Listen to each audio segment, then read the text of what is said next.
بسم اللہ الرحمن الرحیم۔ میرے محترم عزیزوں، روزے کے احادیث مبارکہ میں بے شمار فوائد ملتے ہیں، جن میں سے ایک فائدہ پیارے نبی صلی اللہ علیہ وسلم نے یہ بیان فرمایا کہ الصوم جنتن، کہ روزہ جو ہے وہ ڈھال ہے۔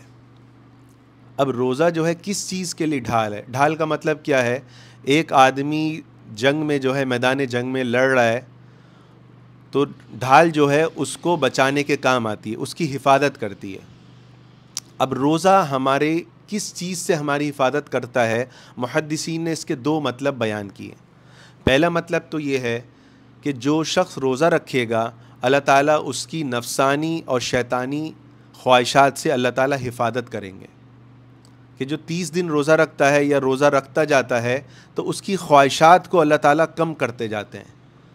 ایک خواہش آدمی کے دل میں ہوتی ہے کہ میں فلمیں دیکھوں، جو ہے میں فلاں برا کام کروں، میں شراب پیوں، تو جو شخص روزہ رکھتا ہے، محدثین نے کہا ہے اس کی خواہشات کو اللہ کم کر دیتا ہے۔ تو یہ سب سے بڑا فائدہ روزے کا یہ ہے کہ نفسانی خواہشات جو ہے اس کے لیے روزہ ڈھال ہے۔ اچھا، محدثین نے اس کا دوسرا مطلب یہ بیان کیا ہے کہ روزہ کس چیز کے لیے ڈھال ہے؟ تو محدثین نے لکھا ہے کہ جو شخص روزہ رکھتا ہے اور روزے کا اہتمام کرتا ہے تو یہ روزہ رکھنا اس کا پریشانیوں، حادثات، آفات، مصیبتوں، بلاؤں سے ڈھال ہے۔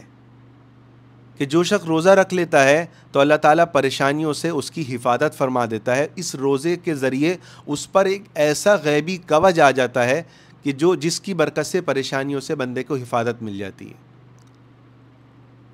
یا پھر محدثین نے لکھا ہے کہ اس کا ایک مطلب یہ بھی ہے کہ اس شخص پہ پریشانیاں تو آتی ہیں مگر اس کا دل اطمینان ہوتا ہے، اس کے دل میں پریشانی نہیں ہوتی۔ آپ اللہ والوں کا دیکھ لیں، انبیاء علیہ الصلاۃ والسلام کا دیکھ لیں کہ ان پر پریشانیاں آتی تھی۔ یوسف علیہ السلام 7 سال، ایک روایت میں آتا ہے 18 سال جیل میں رہے۔ ایوب علیہ السلام کے بارے میں آتا ہے کہ 9 سال تک وہ بیماری میں مبتلا رہے، مگر ان کا دل اطمینان بخش تھا، ان کے دل میں سکون تھا۔